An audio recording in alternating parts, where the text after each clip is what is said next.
네, 우리 오늘은 이제 누가복음을 좀 본격적으로 들어갈 텐데 우리가 1장과 2장의 전반적인 메시지들을 좀 보려고 합니다.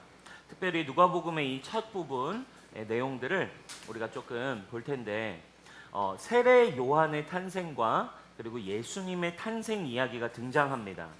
근데 이 시작되는 부분에 많은 스토리들이 있지만 오늘 우리가 좀 1장과 이 탄생의 이야기, 누가복음의 이 시작 부분에서 하나의 영적인 주제를 좀 잡아본다면 그리스도를 기다리는 사람들에 대한 이야기라고 볼 수 있어요. 여러분, 왜 누가는 이 복음서의 시작 부분에 기다리는 사람들에 대한 이야기로부터 시작을 할까요? 여러분, 그걸 알기 위해서는 우리가 좀 이 성경적인 배경을 좀 이해할 필요가 있습니다. 오늘은 여러분들 우리가 이제 누가복음을 이제 본격적으로 이제 알려면 또 이 누가복음의 좀 성경적인 이 배경을 좀 공부할 필요가 있겠죠. 여러분, 성경은 오늘 이 누가복음 그리고 신약 성경에 어떻게 보면 조금 배경을 좀 이해할 필요가 있는데, 여러분 이 신약 성경, 그러니까 신약 시대가 시작되기 전 이제 구약의 성경의 끝 부분이 있습니다. 그렇죠? 구약 성경의 끝이 말라기서인데 이 구약 성경의 끝이 여러분 어떻게 끝났을까요? 말라기 4장 5절과 6절을 보면 이런 내용이 나옵니다. 우리 같이 한번 읽어보도록 하겠습니다. 시작.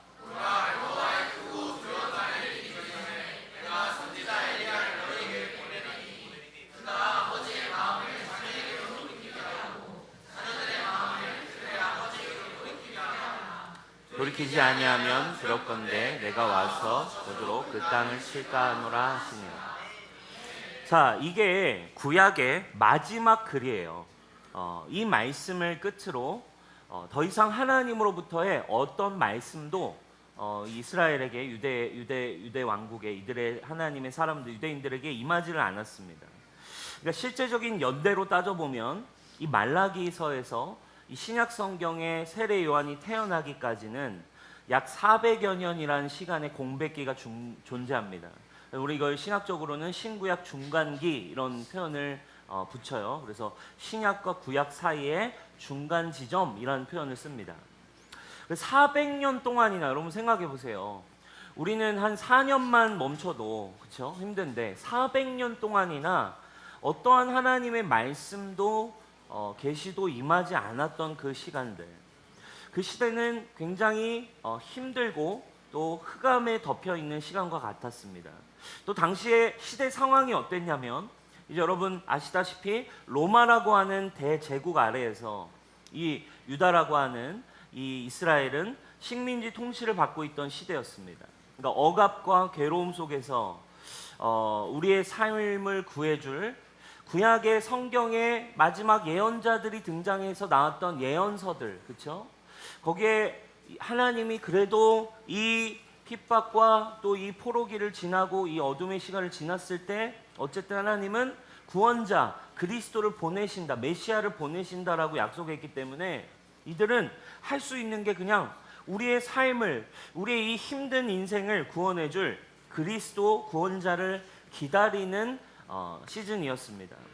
여러분, 그래서 특별히 그 시대에도 여전히 힘든 자신의 삶 가운데 자신의 인생을 구원해줄, 자신의 인생을 새롭게 해줄 그 메시아 그리스도를 기다리고 있는 사람들이 있었다라는 것을 우리에게 말해주고 있어요.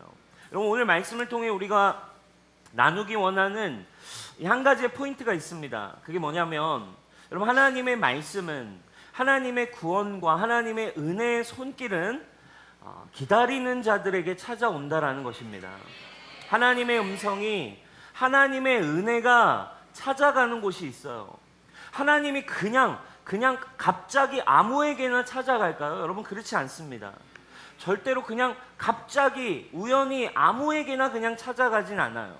하나님은, 하나님의 말씀은, 하나님의 은혜는 그분을 기다리는 자들에게 찾아오심을 여러분 기억하시기 바랍니다. 하나님이 역사하시는 원리가 왜 그래요? 하나님이 역사하시는 원리는 믿음이라는 거예요. 근데 왜냐하면 이 믿음이라는 뜻 안에는 기다림이라고 하는 단어가 포함되어 있기 때문이죠. 믿음은 기다림이에요. 시간적인 기다림이 있어요. 그리고 상황적인 기다림이 이 믿음 안에 포함되어 있어요.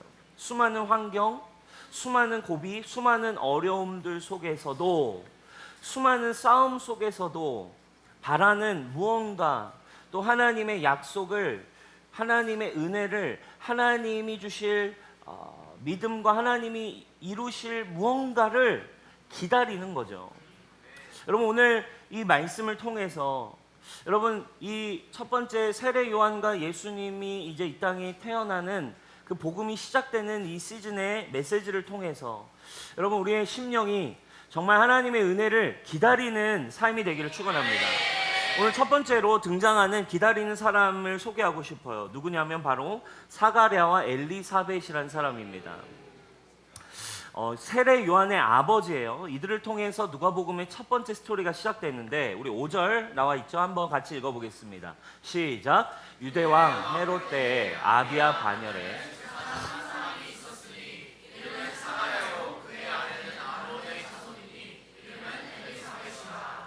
자, 이 5절에는 이 사가랴가 어떤 사람인지를 보여주는 힌트가 등장합니다. 첫 번째, 역사적인 힌트를 이야기합니다. 유대왕 헤롯 때라고 당시에 실제적인 역사적 시즌을 보여줘요. 여러분, 이 말은 당시에 어떤 배경을 또 누가가 잘 보여주는 건데, 우리는 잘 이해가 안 되지만 당시에 그 유대 지역 배경에 있던 사람들은 이런 말을 쉽게 알아듣습니다. 그러니까 우리도 이런 말을 할 때가 있어요. 한국 문화에서 우리가 흔한 말로 어떤 뭘 좀 이해되지 않는 그런 행동들을 할 때 이런 표현을 관용적으로 쓰죠. 아니, 지금이 쌍팔년도인 줄 알아? 이러면서, 그죠? 정말 되게 뭐랄까 이렇게 몰상식하고 또는 이런 무법적인 행동을 할 때 지금이 쌍팔년도인 줄 알아? 이런 표현을 써요. 왜 그런, 여러분 안 쓰세요? 네. 좀 어른들이 좀 쓰죠. 네. 왜 이런 표현을 쓰냐면 당시에 쌍팔년도가 여러분 언제였어요? 군사 정권이었죠, 그죠? 이제 군사 정권으로 모든 것이 정상적으로 돌아가지 않던 시절이었어요. 무시무시하던 그 시절. 그리고 서슬퍼렇게 이렇게 굉장히 많은 사람들이 힘들게 살아가던 그 시절을 빗대어서 우리가 그렇게 관용적으로 표현하듯이 오늘 이 5절에 유대왕 헤롯 때라고 하는 이 표현은 어쩌면 비슷한 그런 느낌이에요. 그러니까 유대왕이라는 건 로마 황제는 아니에요. 그러니까 로마의 식민지로 있었던 그 유대 지역을 다스리던 분봉왕인 거예요. 그러니까 조선 총독부처럼 그 지역을 다스리는 분봉왕으로 헤롯이라는 왕이 있었던 거죠. 근데 그 헤롯 대왕이 그 유대 지역을 통치하던 시절이 어쩌면, 그러니까 진짜 약간 사이코 같은 왕이었기 때문에 유대인들에게는 정말 고통스럽고 정말 암울하고 정말 쉽지 않은 시기가 이 유대왕 헤롯 대왕의 시절이었습니다. 자, 이걸 여러분 머릿속에 두시고 그 다음 설명이 뭐라고 등장합니까? 아비야 반열의 한 사람. 이것도 여러분 좀 우리가 이해를 해야 이 상황을 우리가 좀 알 수가 있어요. 이게 무슨 말이냐? 설명이 좀 필요한데, 당시 아비야 반열의 제사장이라는 표현을 쓰죠. 어쨌든 제사장은 맞아요. 제사장 그룹을 설명하는 이야기인데, 여러분 원래 이 이스라엘의 제사장의 이 첫 번째 원조가 누군 줄 아세요? 몰라요? 당당합니다. 네, 그렇죠. 제가 그래 설명을 해드리려고 왔어요. 제사장의 첫 번째 원조는 바로 모세의 형이었던 아론이었어요. 그죠? 그러니까 아론이 첫 번째 대제사장이고, 그래서 아론의 자손들이 쭉 제사장을 하는 거예요. 그래서 아론이 또 레위 지파였기 때문에 이 이스라엘의 그 구약 성경을 읽어보면 제사장 그룹은 다 이제 레위 지파가 제사장을 하잖아요. 그래서 그렇게 갔는데, 근데 쭉 내려오다가 이제 다윗 왕국의 시대가 됩니다.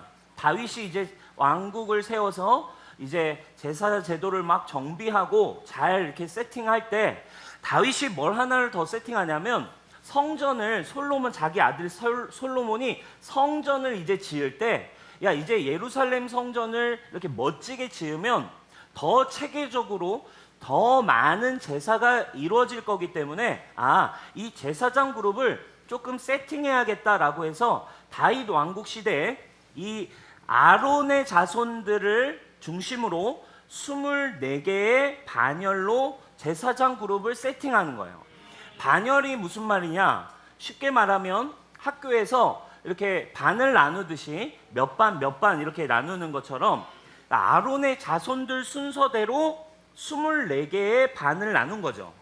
근데 오늘 이 뭐라고 표현되어 있어요? 아비야 반열에, 이해되시죠? 그러니까 제사장의 24개 그룹이 있는데 특별히 8번째 그룹에 속한 아비야 반열에 소속된 제사장 사가랴라는 이런 느낌인 거죠.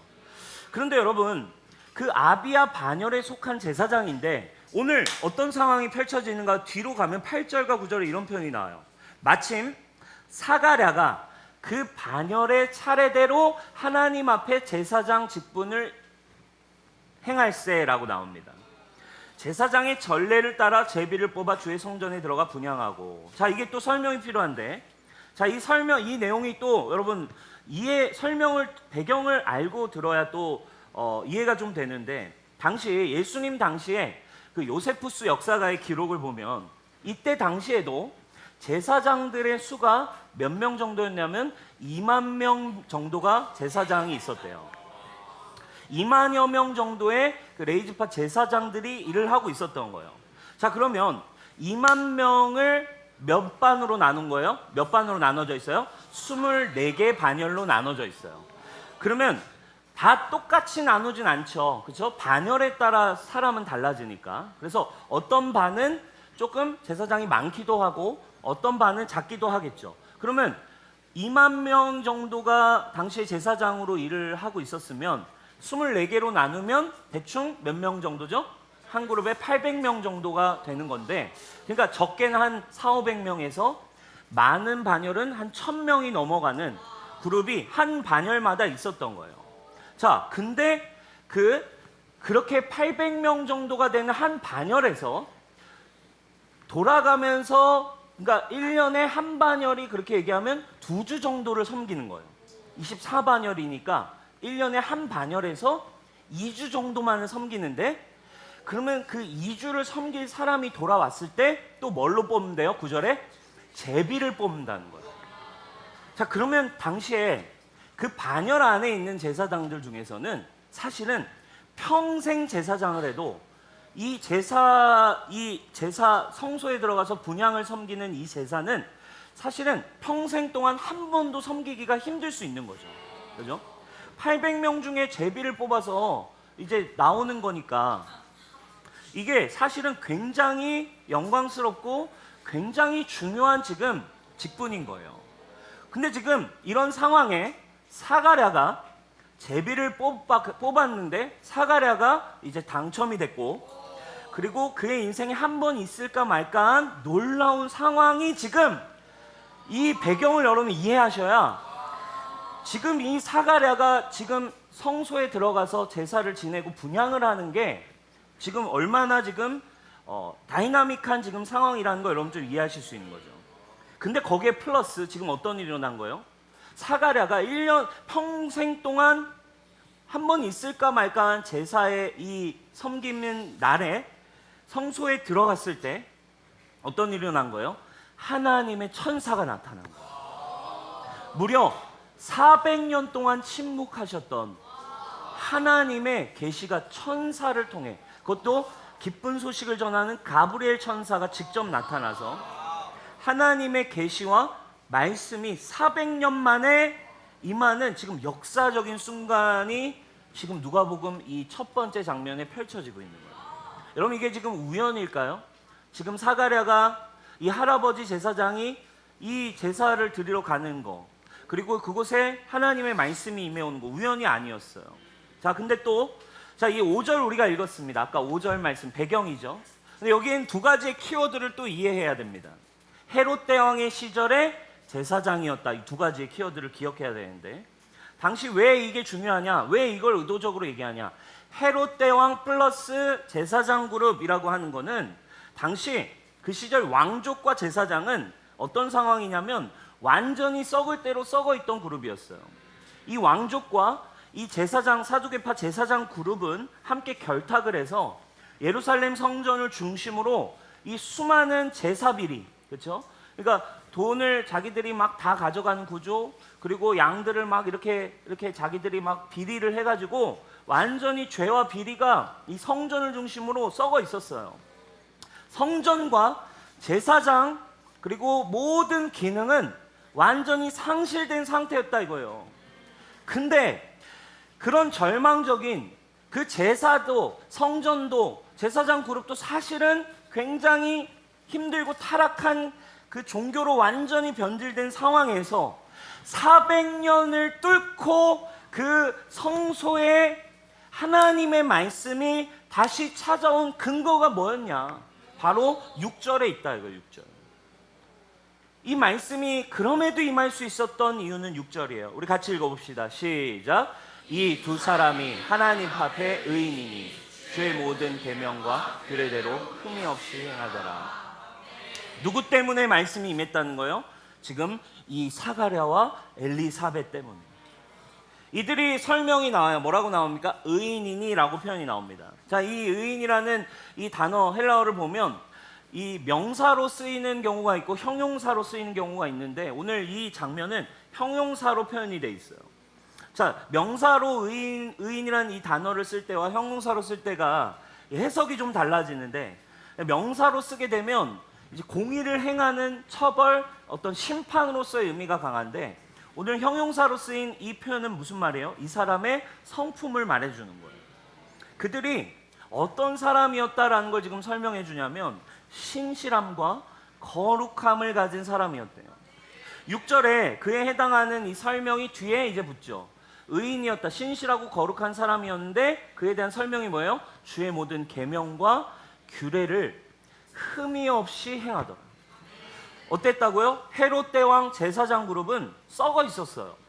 근데 이 사가랴라는 사람은 사람들이 보던 안 보던 어떤 일이 일어나건 안 일어나건 하나님의 말씀 앞에 흠이 없이 코람데오 하나님 앞에 서서 흠이 없이 하나님의 말씀을 지켜 행하고 있었던 사람이래요. 모든 게 엉망이었던 그 당시에, 그리고 심지어 그 제사장 그룹에서 여러분 그 뒤에 예수님이 이제 성전 정화 사건 대충 아시죠? 성전에 들어오셔서 얼마나 이 성전이 지저분하고 완전 개판이었는지 이걸 다 뒤집어 엎으셨잖아요. 채찍을 들어서 벨트를 꺼내가지고 채찍으로 막 완전히 막 지금 여기가 강도의 소굴이야 하면서, 그러니까 강도의 소굴이라는 표현이 정확해요. 강도처럼 그 안에 있는 제사장들이 개판을 치고 있는 그곳에서 사가랴는 어땠다는 거예요? 거룩하게 하나님의 말씀을 붙들고 살아가던 신실한 사람이었대요. 근데 여러분 여기에 더 놀라운 표현은 7절이에요. 거기에 대한 부가 설명이 그가 더 얼마나 신실한 사람이었는지를 보여줍니다. 7절 같이 읽어볼까요? 시작. 엘리사벳이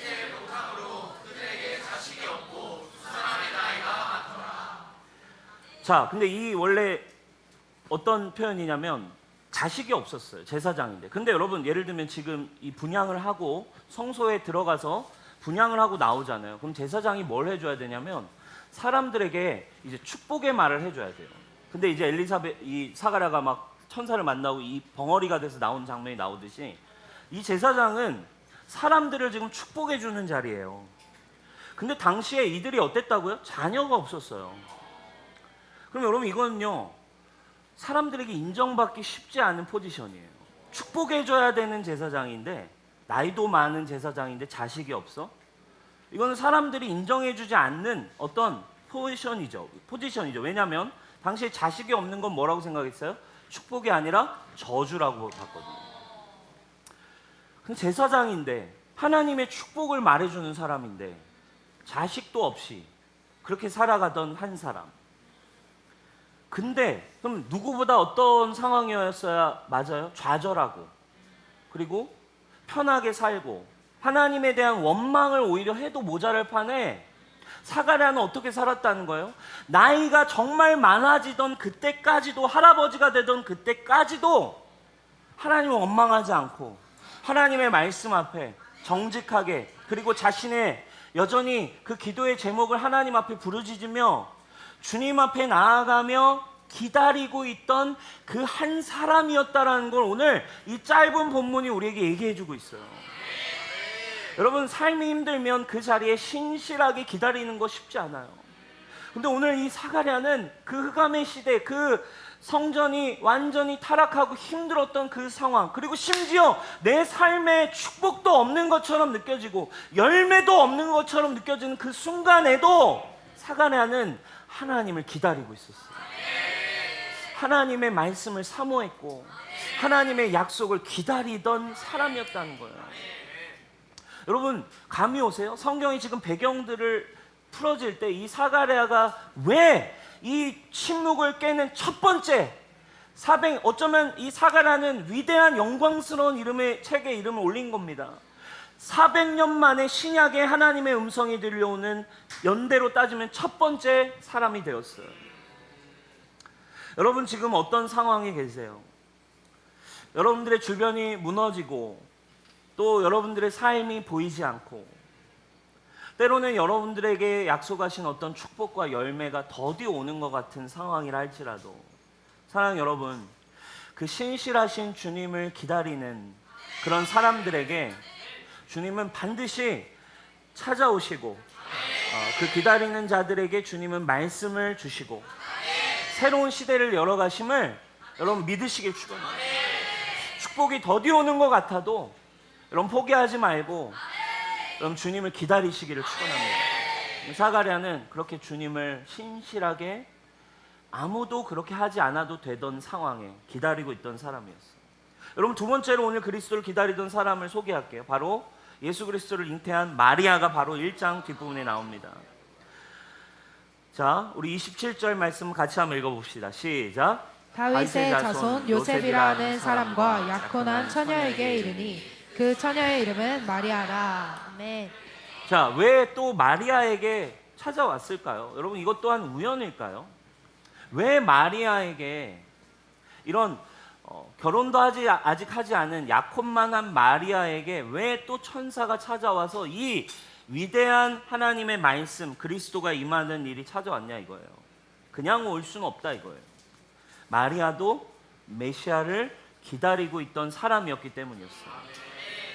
여러분, 이건 너무 쉬워요. 남자를 경험한 적이 없는 그녀가 결혼도 전에 갑자기 천사가 와서는, 결혼도 전에 마리아, 너는 아들을 잉태할 거야, 이 말씀을 갑자기 와서는, 결혼도 안 했는데 너에게서 아기가 태어날 거야 라는 말씀을 그 순간에 바로 듣고, 근데 여러분 놀라운 건 사가랴는 근데 사실 가브리엘이 와서 이야기했을 때, 아 왜요? 그런 일이 어떻게 일어날 수 있나요? 막 이랬어요.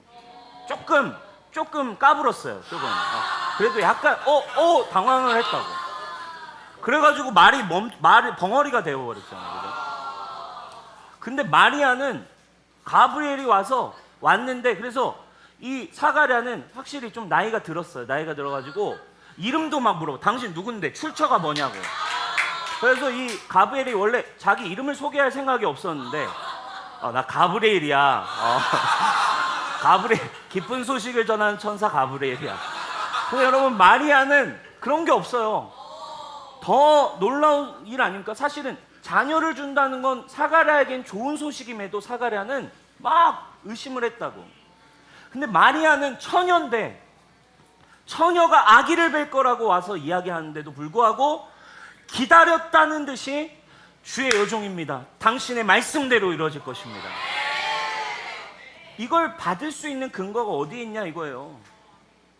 그냥 물어보지도 않아요. 가브리엘의 이름도 물어보지도 않고 그냥 바로 받습니다. 이게 어떤 근거일까요? 아마도 무조건 그녀는 이미 구약 성경에 계속적으로 기록해 놓은 이 메시아에 대한 예언의 성취, 이 땅에 임할 메시아, 그리고 다윗의 자손, 자기 남편 될 사람 다윗의 자손이잖아요.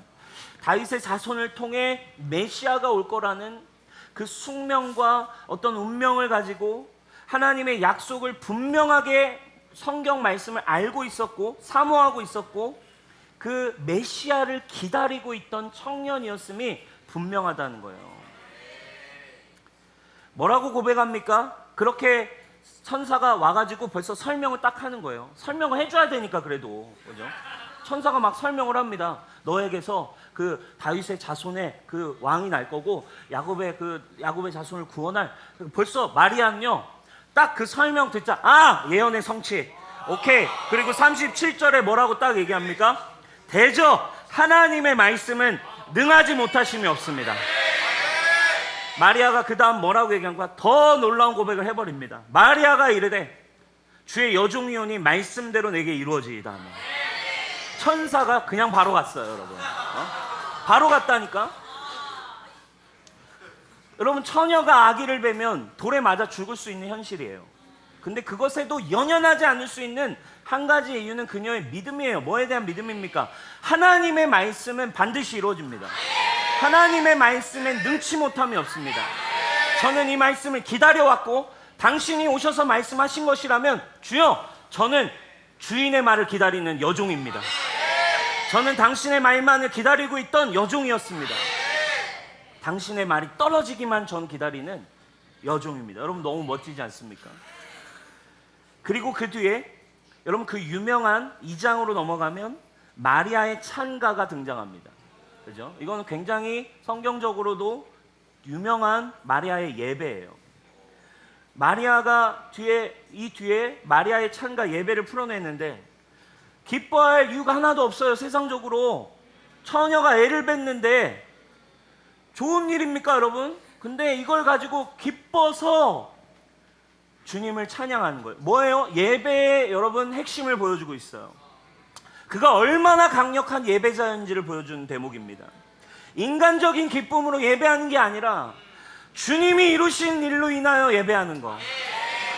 아무것도 보이지 않는 순간에 현실은 나를 더 힘들게 끌고 갈 수 있는 상황임에도 주의 말씀이 이루어질 것을 믿음으로 봤고 그것이 나를 통해 이루어질 것을 믿음으로 취했고 오히려 말씀을 취하면 예배를 제대로 하면 내 현실은 힘들어질 수도 있는 상황임에도 그녀는 오히려 더 강력하게 예배했어요.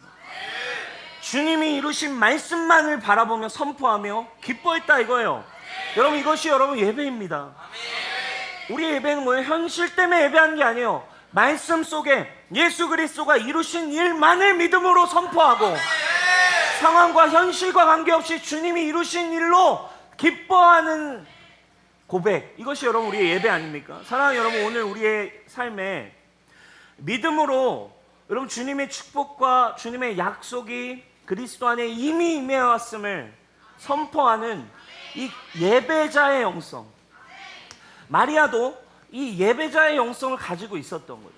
그죠? 말씀을 붙들고 기다리고 있었던 한 여인의 여자 청년의 이 고백 가운데 하나님은 마리아를 통로로 일하셨어요. 오늘 세 번째로 그리스도를 기다리던 또 한 부류를 소개하려고 합니다. 오늘 읽진 않았지만 2장으로 넘어갑니다. 2장에 등장하는 목자들의 이야기예요. 여러분 크리스마스 되면 많이 들어보셨죠? 하늘에는 영광, 땅에는 평화. 그죠? 그 목자들이 예수님의 탄생을 막 기뻐하는 이야기가 바로 2장에 등장합니다. 자, 들판에서 밤새 양을 치던 목자들에게 천사가 또 방문을 해요. 여러분 지금 대충 감이 오시죠? 천사가 아무에게나 간다? 아니라는 거예요. 이 그리스도가 이 땅에 오심을 나누는 소식, 천사가 아무나 안 가요. 왜 갑자기 별안간 이 목자들에게 찾아갔냐 이거죠. 그냥 가만히 있다가 찾아온 게 아닙니다. 이들 또한 어떤 사람이었어요? 주님을 애타게 기다리던 자들이었어요. 그리스도를 기다리던 자들이죠. 우리 목자들 10절, 누가복음 2장 10절 11절 같이 한번 읽어보겠습니다. 시작. 천사가 이르되 무서워하지 말라. 보라, 내가 온 백성에게 미칠 큰 기쁨의 좋은 소식을 너희에게 전하노라. 오늘 다윗의 동네에 너희를 위하여 구주가 나셨으니 곧 그리스도 주시니라. 아멘. 자, 이들도 마리아랑 비슷했어요. 천사가 지금 예언에 대한 설명이죠. 예언의 성취의 말씀이에요. 다윗의 동네 그리스도가 오신다. 이 얘기를 듣자마자 뒤에 보면 이들이 이것을 이루어질 것을 바로 신뢰했고 우리 빨리 이루어진 일을 보러 가자 이렇게 믿음으로 고백합니다. 즉시 달려가요. 자, 수많은 목자들이 많았겠지만 이 구원자가 태어난 소식을 듣고 한 걸음에 경배하려 달려갔던 이 목자들은 성경적으로 연구를 좀 해보면 이 목자들은 누구를 지칭하냐면 레갑 자손의 후예들일 가능성이 높다라고 봅니다. 자, 열왕기하로 가보면 10장에 레갑의 아들 요나답이란 사람이 나와요. 이 요나답이란 사람은 누구냐면 당시에 여호와 보시기에 정말 그 악했던 유명한 왕 아합과 그 이세벨의 가문을 예후라고 하는 사람과 함께 이제 아합과 이세벨을 어떻게 보면 물리친 그런 영웅 같은 존재가 요나답이에요. 근데 그가 지금 나라를 위기에서 구했고 지금 새롭게 갱신을 했기 때문에 사실 그걸 인정받아서 이 요나답은 모든 부와 명예를 누리고 살 수 있었는데 그가 그들과 같이 살고 싶지 않았기 때문에 그 모든 명예와 부귀를 쾌락을 내려놓고 요나답이 들판으로 나갔어요. 그리고는 요나답이 자기뿐만 아니라 자기의 후손들도 나와 같이 이렇게 살기를 바란다라면서 유언을 남깁니다. 자, 후손은 레갑 자손의 후손들은 그때부터 이 요나답의 삶과 요나답이 하나님으로부터 받은 부르심을 숙명처럼 여기고 똑같이 살아가요. 자, 예레미야 35장을 보면 그 근거가 나옵니다. 자, 한번 볼까요? 예레미야 35장 8절 9절 10절입니다. 자, 우리가 레갑의 아들 우리 선조 요나답이 우리에게 명령한 모든 말을 순종하여 우리와 우리 아내와 자녀가 평생 동안 포도주를 마시지 아니하고 살집도 짓지 아니하고 포도원이나 밭이나 종자도 가지지 아니하고 장막에 살면서 우리 선조 요나답이 우리에게 명령한 대로 다 지켜 행하였노라. 자, 이 레갑 자손들은 뭐였어요? 자손 대대로 포도주를 마시지 않았어요. 의도적으로 살집을 안 지었습니다. 장막에, 들판에 장막에서 지냈대요. 여러분, 당시 이 정도로 가난하게 지내는 부류는 누구밖에 없냐면 목자들밖에 없었어요. 근데 그 목자들 중에서도, 그쵸? 포도주를 먹지 않는다? 이거 뭘 말할까요? 이 포도주는 즐거움을 상징하죠. 자신의 즐거움을, 그리고 집을 짓지 않는다, 뭘 얘기합니까? 집이 주는 안정감을 추구하지 않겠다는 뜻이에요. 이들은 오랜 시간 누군가 가난해져서 목자로 들판으로 나갔던 자들이 아니었어요. 이들은 뭐 때문에? 주님이 주신 약속과 말씀을 붙들고 살기 위해 스스로 포도주가 주는 즐거움, 집이 주는 안정감을 포기하고 들판에서 메시아를 기다렸던 사람들이었어요. 오랜 시간 목자로 지내면서 이들은 제사에 바쳐질 양떼를 소중히 관리하고 묵묵하게 그 들판에서 뭐 하나를 기다렸겠어요? 메시아가 오심을 기다렸겠죠. 오랜 시간 동안 스스로 세상과 구별되어서 그렇게 메시아의 오심을 기다리던 자들이 이 목자였어요. 세상에선 비천하고 무시당하던 자들이었지만 하나님의 약속을 기다리고 붙들고 살아가던 목자들에게 천사들은 잊지 않고 방문한 거예요. 잊지 않았어요. 사가랴처럼, 마리아처럼 그 들판에 아무도 보지 않는 곳에 그렇게 스스로 세상과 구별하여 하나님의 말씀을 붙들고 있는 그들을 천사가 절대 잊지 않았다고요. 사랑하는 여러분, 오늘 이 말씀을 붙들길 바라요. 하나님은 다 보고 계세요. 우리의 중심을 보고 계십니다. 우리가 말씀을 붙들고 가는 그 삶을 주님은 알고 계세요. 이 레갑 자손 목자들의 이야기는 오늘 살아가는 교회를 향한 메시지일 수 있습니다. 주님의 다시 오심을 기다리며 세상이 인정하지 않지만 스스로 세상의 즐거움과 스스로 세상의 안정을 뒤로하고 주님의 영광과 주님의 다시 오심을 약속을 기다리며 살아가는 자들, 오늘 주님의 몸된 그리스도를 기다리는 교회를 향한 계시적인 삶의 패턴 아니겠습니까? 이들을 통해 결국 어땠어요? 그리스도가 오심을 하나님이 나타내서 보여주셨습니다. 이렇게 기다리던 자들이 있었기 때문에 이 땅에 예수님이 클로저 가까이 이 땅에 죄인들을 향해 구원의 일을 열 수 있는 사람들은 바로 각자의 자리에서 주의 말씀을 붙들고 주님을 기다리고 예배하던 자들이었어요. 사랑하는 여러분, 말씀 마무리할게요. 오늘 이 누가복음의 앞머리는 여러분, 이 땅에 오신 예수 그리스도 메시아를 기다리던 자들이 누린 기쁨이었어요. 400년의 암흑을 끝내고 이 땅에 예수 그리스도가 오는 문을 열어낸 자들이었어요. 누구였습니까? 자기 상황과 환경 속에 하나님의 약속을 믿고 주님을 기다리던 자들이었어요. 사랑하는 여러분, 어떤가요? 보이지 않나요? 또 혼자라고 생각이 되나요? 그렇지 않습니다. 주님이 다 보고 계세요. 주님이 여러분들을 다 알고 계십니다. 그리고 주의 천사들을 보내고 계시고, 여러분, 우리의 삶에, 정말 우리 교회에 보이지 않지만 정말 날마다 말씀을 붙들고 큐티를 씨름하고 기도실에서 주님 앞에 외치고, 또 누가 알아주던 알아주지 않던 세상과 구별되어서, 또 세상 사람들 다 타락하고 세상 사람들 다 타협하고 그렇게 간다 할지라도 하나님 앞에 흠없이 서서, 그리고 또 축복이 더디 오는, 자식이 없어서 인정받지 못하는 그 외롭고 인정받지 못하는 순간이라 할지라도 하나님 앞에 서서 주님을 원망하지 않고 예배의 힘을 흐트러뜨리지 않고 주님 앞에 가던 그들을 통해, 그 누군가를 통해 새로운 시대의 부흥의 서막이 열렸습니다. 사랑하는, 오늘 우리에게 주시는 메시지라고 믿습니다. 여러분들의 삶 가운데 그 예배를 통해, 그 삶의 주님을 기다림을 통해, 울부짖음을 통해 하나님은 반드시 주님의 구원과 주님의 은혜를 보내심을 믿으시기 바랍니다. 오늘 이 말씀을 듣는 여러분들의 상황은 다 다를 수 있어요. 누군가는 오늘 교회를 처음 나오셨을 수 있어요. 신앙생활 이제 시작하시는 분이 있을 수 있고, 또 누군가는 교회에서 지금 사역을 하고 있는 사람이 있을 수 있고, 또 누군가는 오늘 이 자리에 계신 여러분들 중에 세상에서 참 많은 어려움을 겪고 계신 우리 분들이 있을지 모르겠어요. 그러나 사랑하는 여러분, 기억하십시오. 그 모든 상황에서, 상황은 다르지만 한 가지를 기억하십시오. 어떤 상황이든 그 모든 상황에 크라이스트, 예수님이 오시면 문제는 해결됩니다. 여러분, 문제에, 여러분들의 삶에, 여러분들의 사역에, 여러분들의 가정에 예수님이 오시면 해결된다 이거예요. 그러므로 오늘 우리가 예수님을 기다리기를 원합니다. 기다리는 마음을 가지고 나아가기를 원합니다.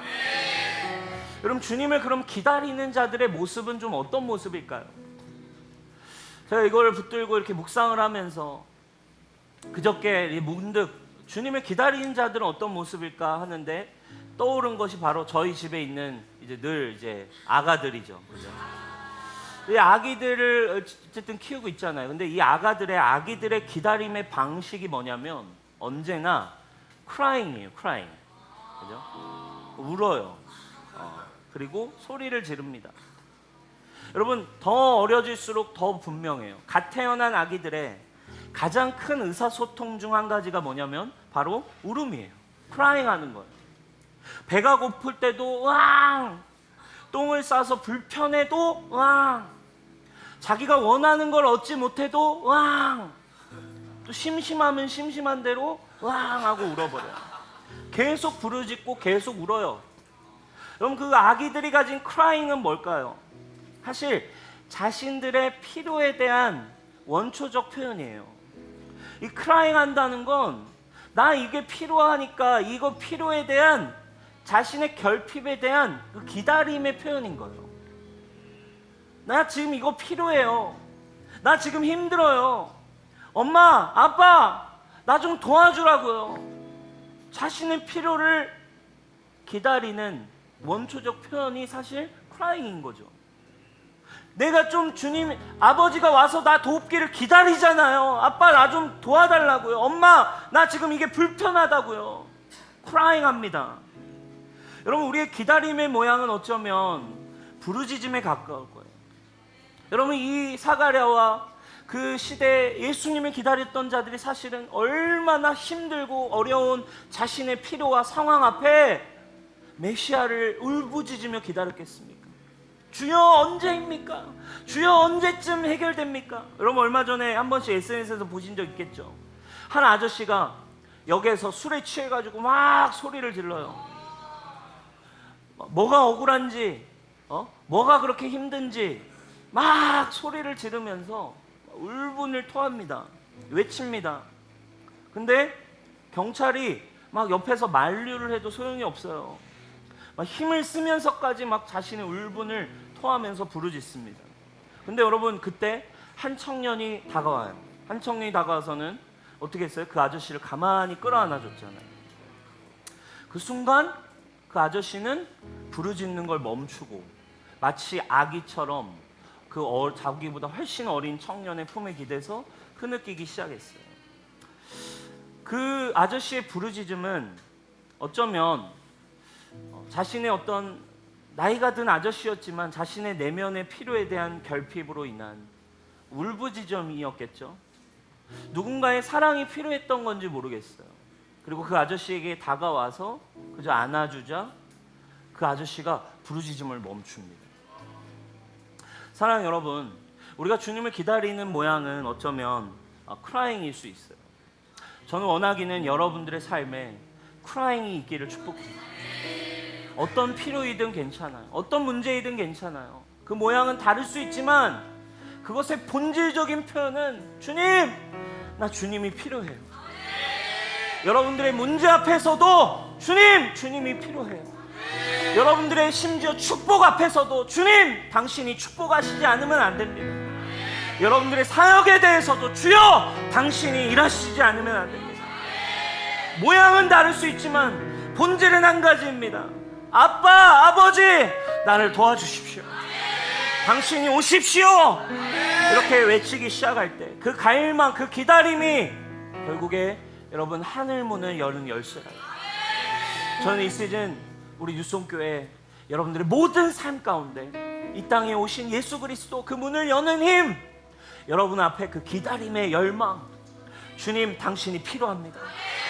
여기저기 그 주님을 기다리는 예배자들, 여기저기 주님을 기다리며 몸부림치는 하나님의 사람들, 누가 보든 안 보든 축복이 더디 오든 하나님 앞에 서서 주님을 기다리는 예배자들로 일어나기를 주님의 이름으로 축복합니다. 우리 자리에 일어납시다.